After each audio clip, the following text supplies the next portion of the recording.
نحمده ونصلي على رسوله الكريم اما بعد فاعوذ باللہ من الشیطان الرجیم بسم اللہ الرحمن الرحیم او اطعام فی یوم ذی مسغبہ یتیما ذا مقربہ او مسکینا ذا متربہ صدق اللہ العظیم۔ میرے محترم دوستو، جس طرح اللہ رب العالمین کے حقوق ہم پر ہے، اسی طرح اس کے بندوں کے بھی حقوق ہے۔ حقوق العباد، حقوق اللہ اور حقوق العباد۔ اسی طرح معاشرے کے اندر کمزور طبقات ہے، مسکین، فقراء اور غریب، لاچار طبقہ، بیوہ،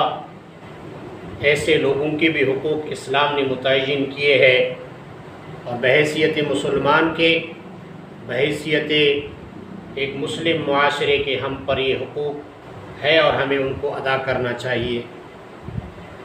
اللہ رب العالمین فرماتے ہیں او اطعام فی یوم ذی مسغبہ، کھلانا بھوکے کو بھوک کے دنوں میں، یعنی قحط کے دنوں میں، قحط سالی میں، اور اسی طرح یتیما ذا مقربہ، جو یتیم ہو، قرابت دار ہو، رشتہ دار ہو، اور مسکینا ذا متربہ، یا ایسے غریب اور مسکین جو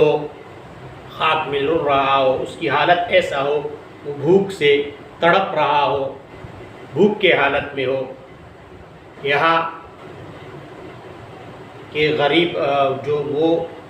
اس کو کھانا کھلانا جو بھوک کے حالت میں ہو، اس کا یہ مطلب یہ ہے کہ اس کو معاشرے کے اندر اس مقام پر لانا کہ وہ خود کما کر کھا سکے، وقتی طور پر اس کو بھیک نہیں دینا، یا وقتی طور پر کھانا کھلانا ہے لیکن ایسا نہیں کہ معاشرے کے اندر بہکاری پیدا کرنا کہ بھیک مانگے، اس کا یہ مطلب نہیں ہے کہ بہکاری پیدا کرنا۔ اور اسی طرح جو مسکین ہو، قرابت دار ہو، یتیم ہو، آپ کے رشتہ دار بھی ہو، اگر نہ بھی ہو اس کا بھی شریعت نے حکم دیا ہے۔ اور اسی طرح وہ جو بھوک کے حالت میں ہو، اس کا کاروبار بھی نہ ہو، وہ بیچارہ پریشان حال ہو، شریعت نے ان کا بھی حکم دیا ہے۔ بحیثیت ایک ریاست کے ان کے حقوق ادا کرنا ہوگا، ایک اسلامی ریاست کو، اور افراد کو بھی معاشرے کے اندر ان کے حقوق ادا کرنا ہے۔ رسول اللہ صلی اللہ علیہ وسلم فرماتے ہیں الساعی علی الارملۃ والمساکین کالمجاہد فی سبیل اللہ، جو یعنی بیوہ کے لیے، ارملہ کہتے ہیں اس عورت کو جس کی شوہر مر چکا ہو، ایسے لوگوں کے لیے جن کا کوئی کمانے والا نہ ہو، ان کے لیے کوشش کرنے والا ایسا ہے جیسے کہ جہاد فی سبیل اللہ میں جہاد کرنے والا مجاہد، یا اس کی مثال ایسا ہے کہ جو ساری رات عبادت کرتا ہو، شب بیدار ہو اور دن بھر روزہ رکھتا ہو، اس کے جتنا اس کو ثواب ملے گا۔ مطلب ایک شخص کوشش کر رہا ہے یا خود کما کر ان کو دے رہا ہے، اور یتیم اس شخص کو کہتے ہیں جس کا سن بلوغت سے پہلے والدین مر چکا ہو یا والد مر چکا ہو، تو اس پر یتیم کا اطلاق ہو سکتا ہے، بالغ پر نہیں ہو سکتا۔ اور اسی طرح مسکین جو غریب ہو، اس کا کاروبار نہ ہو، اس کے ساتھ وقتی طور پر مدد کرنا، اور اس کے لیے ایسے اسباب مہیا کرنا کہ وہ خود آگے جا کر کام کر سکے اور اپنے لیے کما سکے اور خود اپنے پاؤں پر کھڑے ہو سکے۔ ایک حدیث میں ہے رسول اللہ صلی اللہ علیہ وسلم فرماتے ہیں انا وکافل الیتیم ہاکذا فی الجنہ، شہادت کے انگلی کو کھڑا کیا اور اس کے ساتھ والے انگلی کو تھوڑے سے فاصلہ پر، کہ جو یتیم کی کفالت کرے گا وہ میرے ساتھ جنت میں اس طرح ہوگا، تھوڑا سا فاصلہ، یعنی جو یتیم ہوگا، یتیم چاہے آپ کے اپنا بھتیجا ہو یا بھتیجی ہو، پوتا یا پوتی ہو، یا کوئی اور عام مسلمان ہو، تو اس کی کفالت کرنے والا رسول اللہ صلی اللہ علیہ وسلم فرماتے میرے ساتھ اس طرح ہوگا جس طرح ان دو انگلیوں کو کھڑا کر کے فرمایا تھوڑے سے فاصلہ پر، کہ اس طرح ہوں گے میرے ساتھ جنت میں۔ اور پھر روایت میں آتا ہے کہ وہ جنت میں جائے گا جو یتیم کی ایک یتیم کو لے کر سنبھالے، اگر اس نے بڑا گناہ نہیں کیا ہوگا تو وہ جنت میں جائے گا۔ تو یہ یتیموں کے بارے میں ہے۔ اسی طرح فقراء مساکین کو کھلانا، قرآن کریم میں ہے وَيُطْعِمُونَ الطَّعَامَ عَلَى حُبِّهِ مِسْكِينًا وَيَتِيمًا وَأَسِيرًا، کھلاتے ہیں اللہ کی محبت میں، یا اس کھانے سے ان کو محبت ہے، اس کے باوجود وہ یتیموں کو اور مسکینوں کو اور قیدیوں کو کھلاتے ہیں۔ قیدی وہ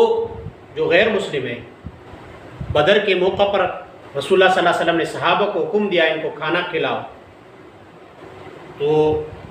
بحیثیت قیدی کے ان کے حقوق ہے۔ اور اسی طرح شریعت نے بھی ان قیدیوں کے لیے جو ناحق قید ہے، مسلمان ہیں ناحق قید ہے، ان کے لیے بھی حکم دیا ہے کہ ان کو رہائی کے لیے کوشش کرو اور ان کی مدد کرو۔ اور اسی طرح بیمار پرسی کرنا، تیمارداری کرنا، ایک روایت میں آتا ہے حضرت ابو ہریرہ رضی اللہ تعالیٰ عنہ فرماتے ہیں ان اللہ تعالی یقول یوم القیامہ یا ابن آدم مرضت فلم تعدنی،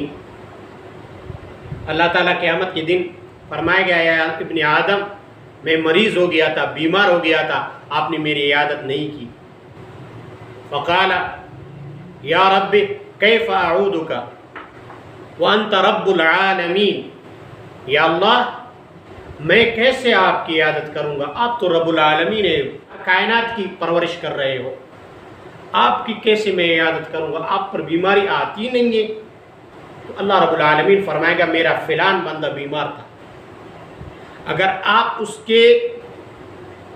عیادت کرتے، تیمارداری کرتے،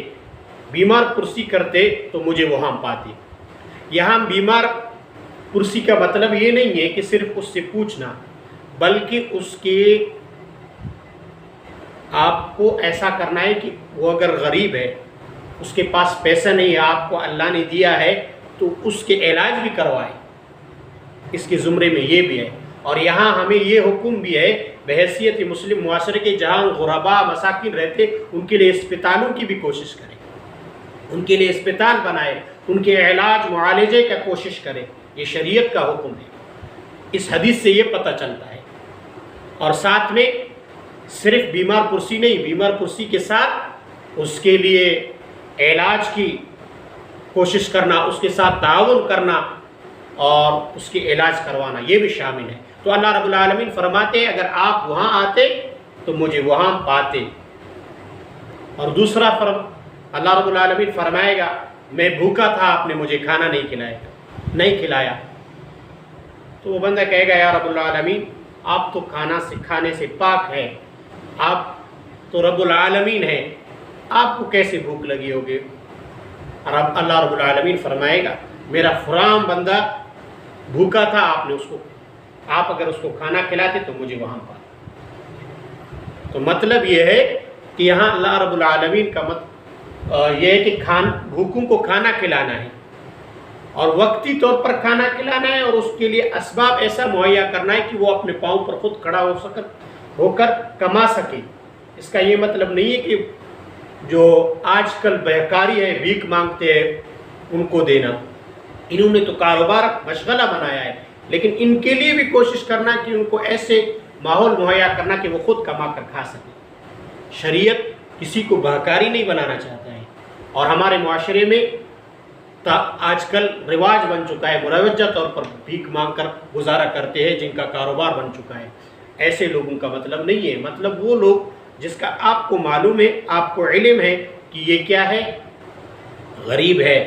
اور بھوکا ہے، تو ان کی خبرگیری کرنا، اس کے ساتھ مدد کرنا، یہ ہمارے مسلم معاشرے کا فرض ہے، اور بحیثیت مسلمان کے اور بحیثیت ایک اسلامی ریاست کے یہ ضروری ہے۔ اسی طرح اللہ رب العالمین فرمائے گا میں پیاسا تھا، آپ نے مجھے پانی نہیں پلایا۔ وہ شخص کہے گا یا رب العالمین آپ تو ان چیزوں سے پاک ہے، آپ کو پیاس کیسے لگی؟ اللہ رب العالمین فرمائے گا کہ میرا فلان بندہ پیاسا تھا، اگر آپ اس کو پانی پلاتے تو مجھے وہاں پاتے۔ تو مطلب یہ ہے کہ پیاسے کو پانی پلانا پانی پلانے کا مطلب یہ ہے کہ جہاں پانی مہیا نہیں ہے، ایک گاؤں ہے بھئی، وہاں بالکل کنواں نہیں، پانی کا سسٹم نہیں، تو ایسے گاؤں یا محلے یا علاقے کے لیے کنواں کھدوانا یا وہاں پانی پہنچانا یا نہر جاری کرنا، ڈیم بنانا، یہ ضروری ہے تاکہ وہ اپنی دنیاوی ضروریات وہ پورا کرنا۔ وقتی طور پر اگر کوئی پیاسا ہے آپ سے پانی مانگ رہا ہے، اس کو بھی پانی پلانا، اور ان کے لیے مستقل طور پر پانی کا انتظام کرنا۔ اور یہ صدقہ جاریہ میں سے بھی ہے، حدیث میں آتا ہے جو پانی کا کنواں کھودے اور مر جائے اور لوگ اس سے پیتے رہے، اس کا ثواب اس کو ملتا رہے۔ تو اللہ رب العالمین جو یہ فرمائیں گے، اس کا یہ مطلب ہے کہ میرے بندوں کے حقوق ادا کرنا۔ تو بحیثیت مسلمان کے ہمیں اللہ نے یہ حیثیت دیا ہے اور یہ مقام دیا ہے، تو ہمیں یہ سوچنا چاہیے کہ غریب طبقوں کی، کمزور طبقوں کی، لاچار طبقوں کی جو معاشرے کے اندر ہے، ان کا خیال رکھنا ہے، اور شریعت نے ان کو حقوق دیا ہے، اور اللہ رب العالمین نے ان کو حقوق دیا ہے، اور ان کو اللہ رب العالمین کے حکم کے مطابق ہم ان کے حقوق ادا کریں۔ اور معاشرے میں یتیم، مسکین، بیوہ اور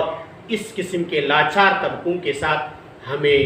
اچھا سلوک کرنا ہے، ان کے حقوق ادا کرنا ہے، اور اللہ رب العالمین نے حکم دیا ہے ہمیں وَبِذِي الْقُرْبَى وَالْيَتَامَى وَالْمَسَاكِينِ،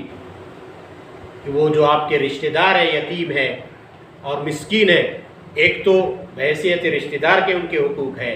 پھر مسلمان ہونے کے حقوق ہے، پھر غربت کے غریب ہے، ان کا اور حقوق ہے آپ کے ساتھ۔ تو یہ ہمیں بحیثیت مسلم معاشرے کے ان کے حقوق ادا کرنا ہوگا، اور اللہ رب العالمین نے ہمیں حکم دیا ہے وَيُطْعِمُونَ الطَّعَامَ عَلَىٰ حُبِّهِ مِسْكِينًا وَيَتِيمًا وَأَسِيرًا إِنَّمَا نُطْعِمُكُمْ لِوَجْهِ اللَّهِ لَا نُرِيدُ مِنكُمْ جَزَاءً وَلَا شُكُورًا۔ اللہ کے چاہت کے لیے ان کا مرضی ہے کہ اللہ ہم سے راضی ہو، وہ کوئی بدلہ نہیں چاہتے، نہ کوئی کسی کا شکر گزاری چاہتے، ان لوگوں کو کھلاتے ہیں۔ تو ایسے ہمیں معاشرے کے اندر ان لوگوں کے جو مفلوق الحال طبقہ ہے، ان کا ہمیں خدمت کرنا ہوگا، ان کو ان کے پاؤں پر کھڑا کرنا ہوگا، اور ان کے حقوق ادا کرنا ہوگا جو اللہ نے اور اللہ کے نبی نے ہمیں حکم دیا ہے، اور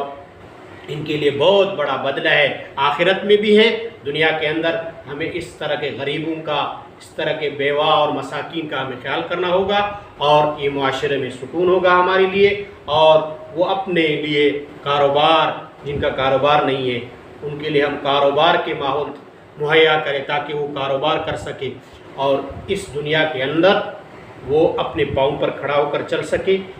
ایک غریب کو جو اس وقت وقتی طور پر بھوکا ہے، اس کو کھانا کھلانا ہے، اور اس کے لیے اس کو ایسا ماحول دینا ہے کہ وہ کاروبار کر سکے، اور اسی طرح جو یتیم ہے اس کی پرورش کر کے اس کو اس مقام تک پہنچانا ہے کہ آگے وہ کما سکے بڑے ہو کر۔ تو یہ ہر یتیم، چاہے وہ آپ کا رشتہ دار ہو یا رشتہ دار نہ ہو، اس کو سنبھالنا، اس کی حقوق ادا کرنا، اور اس بحیثیت مسلم معاشرے کے، اور اسی طرح بیمار اور لاچار طبقے ہیں، ان کے لیے ہمیں ان کے حقوق ادا کرنا ہوگا۔ اللہ تعالی ہمیں ان لاچار طبقوں، کمزور طبقوں اور محتاجوں کی حقوق ادا کرنے کی توفیق عطا فرمائے۔ وآخر دعوانا الحمدللہ۔